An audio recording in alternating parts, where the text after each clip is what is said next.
Physics ওয়ানের প্রথম লেকচারে সবাইকে স্বাগত জানাচ্ছি। তো অবশ্যই এটা ফার্স্ট সেমিস্টারের 2022 অভিধানে যারা আছে তাদের জন্য, এবং বিদ্যার সাবজেক্ট কোড হচ্ছে 25922। তো প্রথম চ্যাপ্টার যেটা আমাদের সেটা হচ্ছে ভৌত জগৎ ও পরিমাপ। তো এখন বই সবারই আছে, বাট বই থেকে যদি আরেকজন এটা একটু বলে দেয় তাহলে সেক্ষেত্রে আমাদের যে বইটা আছে সেটা পড়তে ভালো লাগে আর কি।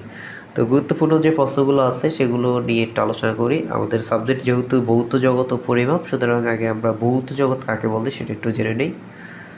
যাদের জীবন নেই আর কি, যে সকল জিনিসের জীবন নেই সেগুলো যে জগতের অন্তর্ভুক্ত তার নাম হচ্ছে ভৌত জগৎ। তো আমি যেভাবে পড়ি সেভাবে যদি আপনি বইটা একটু দেখেন তাহলে আপনারও পড়া হয়ে যাবে। ভৌত জগৎ আর আর আমাদের সাবজেক্ট যে চ্যাপ্টারের নাম হচ্ছে ভৌত জগৎ ও পরিমাপ। সুতরাং পরিমাপ কি সেটাও আমরা জেনে রাখি, এটা ইম্পর্টেন্ট আছে, বোর্ডে আসছিল। যে পরিমাপ হচ্ছে যে কোনো কিছুর মাপজোকের নামে হচ্ছে পরিমাপ, অর্থাৎ কোনো কিছুর পরিমাপ নির্ণয় করাকে পরিমাপ বলে। এতটুকু লিখলে হবে, কোনো কিছুর পরিমাপ নির্ণয় করাকে আমাদের পরিমাপ বলে। ঠিক আছে। এরপরে যে ইম্পর্টেন্ট যে প্রশ্নটা আসতে পারে সেটা হচ্ছে যে পদার্থবিজ্ঞানের বিভিন্ন শাখাগুলোর নাম লেখো। তো এখানে প্রায় 8টা নাম দেওয়া আছে। তো 8টি নাম আমরা মুখস্থ করে ফেলবো। যে 8টি নাম আছে সেটা হচ্ছে বলবিজ্ঞান, তাপবিজ্ঞান, শব্দবিজ্ঞান, আলোক বিজ্ঞান, তড়িৎচুম্বক বিজ্ঞান, কঠিন অবস্থা পদার্থবিজ্ঞান, আধুনিক পদার্থবিজ্ঞান, আরটা ছিল ইলেকট্রনিক্স ইত্যাদি। হ্যাঁ, তো এটা কী পড়ছে আমরা পদার্থবিজ্ঞানের বিভিন্ন যে শাখাগুলো সেগুলোর নাম। আর বলবিদ্যাকে 2টি ভাগে ভাগ করছে, একটা হচ্ছে স্থিতিবিদ্যা আর একটা ছিল গতিবিদ্যা। তো এই চ্যাপ্টারে আর তেমন ইম্পর্টেন্ট প্রশ্ন নেই। আমরা এই পৃষ্ঠার মধ্যে আমরা পরবর্তী পৃষ্ঠা যাচ্ছি। ওকে, পরবর্তী পৃষ্ঠার মধ্যে গুরুত্বপূর্ণ যে প্রশ্ন সেটা হচ্ছে যে এটা 15 নাম্বার, যে পরিমাপের একক কী বা পরিমাপের একক কাকে বলে। তো যে আদর্শ পরিমাপের সাথে তুলনা করে ভৌত রাশিকে পরিমাপ করা হয় তাকে বলা হয় পরিমাপের একক। আবার বলতেছি, যে আদর্শ পরিমাপের সাথে আমরা তুলনা করে ভৌত রাশিকে আমরা পরিমাপ করি সেটাই হচ্ছে আমাদের পরিমাপের একক আর কি, পরিমাপের একক। এরপরে ইম্পর্টেন্ট প্রশ্ন হচ্ছে মৌলিক একক কী বা মৌলিক একক কাকে বলে। যে একক অন্য এককের উপর নির্ভর করে না তাকে পরিমাপের মৌলিক একক বলে। তো মৌলিক একক 7টা আমরা জানি আশা করি, যে সেগুলো হচ্ছে কি এখানে কয়েকটা দেওয়া আছে। দৈর্ঘ্য, ভর, সময় ইত্যাদির একক যথাক্রমে মিটার, কেজি এবং সেকেন্ড। এগুলো হচ্ছে মৌলিক একক। মৌলিক একক বিষয়ে পরবর্তীতে আমরা এখানে প্রশ্ন আছে, সেটা আমরা পড়লে আরও ক্লিয়ার হয়ে যাব। আশা করি বোঝা গেছে, যে একক অন্য এককের উপর নির্ভর করে না তাকে বলা হয় পরিমাপের মৌলিক একক। ওকে, পরবর্তী প্রশ্ন যেটা দেওয়া আছে লব্ধ একক কী বা যৌগিক একক কাকে বলে। আমরা মৌলিক যেটা পড়ছি নির্ভর করে না, সেটা হচ্ছে নির্ভর করে।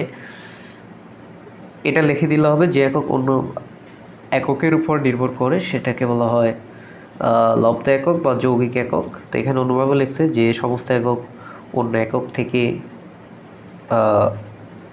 থেকে জাত বা উদ্ভূত তাদেরকে বলা হয় যৌগিক একক। যেমন হচ্ছে ক্ষেত্রফলের একক হচ্ছে বর্গমিটার। আচ্ছা, এখানে এরপরে যে প্রশ্ন, যে 3টি মৌলিক এককের নাম লেখা, অনেক ইম্পর্টেন্ট একটা প্রশ্ন, অত্যাধিক গুরুত্বপূর্ণ, 7 স্টার দিয়ে রাখা যায় এটা। তো এখানে 3টি বা 4টি মৌলিক এককের নাম লিখতে বলা হয়েছে আমাদের। তো 4টে মৌলিক এককের নাম এখানে 4টা। দৈর্ঘ্যের একক হচ্ছে মিটার, ভরের একক হচ্ছে কেজি বা কিলোগ্রাম, পুরো সংক্ষিপ্ত রূপ হচ্ছে কেজি, আর সময়ের একক হচ্ছে সেকেন্ড, আর একটা দিচ্ছে তাপমাত্রা একক হচ্ছে কেলভিন। তো 4টা শিখা হয়ে গেছে আমাদের, এই 4টা ভালোভাবে মুখস্থ রাখতে হবে।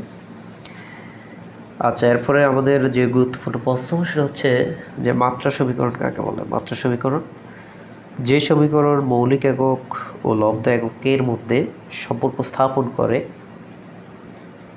অর্থাৎ যে সমীকরণ মৌলিক একক এবং যৌগিক এককের মধ্যে সম্পর্ক স্থাপন করে তাকে মাত্রা একক বলে। যেমন আয়তনের মাত্রা সমীকরণ হচ্ছে L3। ওকে, আয়তনের মাত্রা হচ্ছে L3। আমরা জানি আয়তনকে লিটার দ্বারা প্রকাশ করা হয়, একক আর কি লিটার। এই কারণে এখানে হচ্ছে L, এবং আয়তনের যে একক সেটা হচ্ছে আমরা যদি লিটার প্রকাশ করি সেক্ষেত্রে হচ্ছে L, এবং ঘন লিটার এটা। হ্যাঁ, L3 এটা হচ্ছে আয়তনের মাত্রা সমীকরণ। এরপর লেখছে যে এখানে গবেষণা বলতে কী বুঝে গবেষণা। তো গবেষণা হচ্ছে সত্য অনুসন্ধানের জন্য বৈজ্ঞানিক প্রক্রিয়া, যার সাধারণ অর্থ হচ্ছে সত্য ও জ্ঞানের অনুসন্ধান। আর পরিমাপের পদ্ধতি হচ্ছে তিনটা, একটা হচ্ছে সিজিএস, আরেকটা হচ্ছে এফপিএস, আরেকটা হচ্ছে এমকেএস। তো এর মধ্যে প্রসিদ্ধ হচ্ছে এমকেএস পদ্ধতি।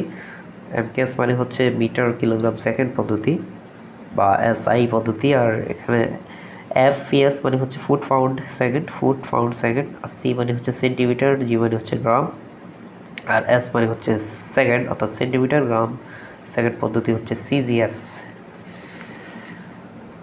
আচ্ছা, এবার আমরা সংক্ষিপ্ত যে প্রশ্নগুলো আছে গুরুত্বপূর্ণ সেগুলো আমরা যদি একটু দেখি। যে সংক্ষিপ্ত প্রথম যে প্রশ্নটা, যে পদার্থবিজ্ঞানের বিস্ময়কর যে অবদান সেটা ব্যাখ্যা করতে বলা হয়েছে, সেটা একবার পড়ে নিলে হবে। আশা করি সবাই স্পষ্ট দেখা গেছে, এখানে বোঝার কিছু নাই। এটা হচ্ছে আমাদের কী কী অবদান আছে সেগুলো আর কি লিখতে হবে আমাদের। ওই যে রেডিও, টেলিভিশন, এরপরে যে বাতি, বৈদ্যুতিক পাখা, ক্যামেরা, এগুলো সবগুলো হচ্ছে আমাদের পদার্থবিজ্ঞানের অবদান।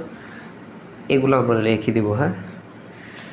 আচ্ছা, এরপরে ইম্পর্টেন্ট প্রশ্ন বলতে এখানে এই প্রশ্নটা আমরা দেখতে হবে যে চিকিৎসা ক্ষেত্রে পদার্থবিজ্ঞানের অবদান আলোচনা করো। বিভিন্ন রোগ নির্ণয়ে পদার্থবিজ্ঞান এর অত্যন্ত গুরুত্ব আছে।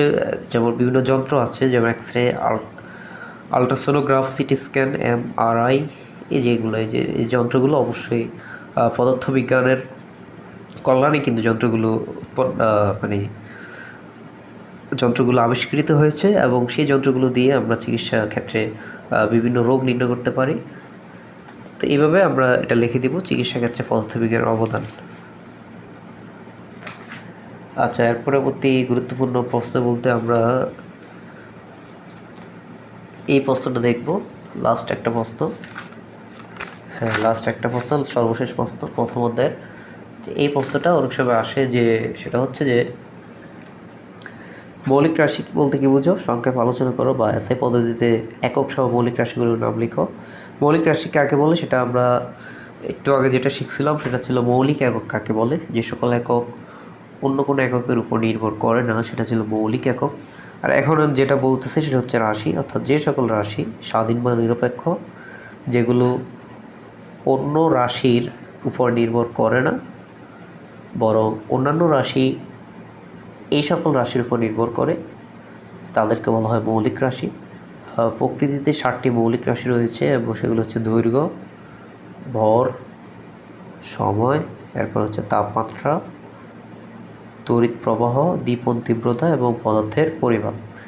এই যে 7টি রাশি আছে, 7টি রাশির একক আমাদের জানতে হবে। দৈর্ঘ্যের একক হচ্ছে মিটার, আমাদের ভর যেটা সেটার একক হচ্ছে কিলোগ্রাম, সময়ের একক হচ্ছে সেকেন্ড, তাপমাত্রার একক হচ্ছে কেলভিন, তড়িৎ প্রবাহ যেটা সেটার একক হচ্ছে আমাদের অ্যাম্পিয়ার, দীপন তীব্রতা সেটার একক হচ্ছে ক্যান্ডেলা, এবং পদার্থের পরিমাপের যে একক সেটা হচ্ছে মৌল। ঠিক আছে, এগুলো আমাদের জানতে হবে, এবং এটা আমরা যদি ভালোভাবে শিখি তাহলে আমাদের হয়ে যাবে আর কি।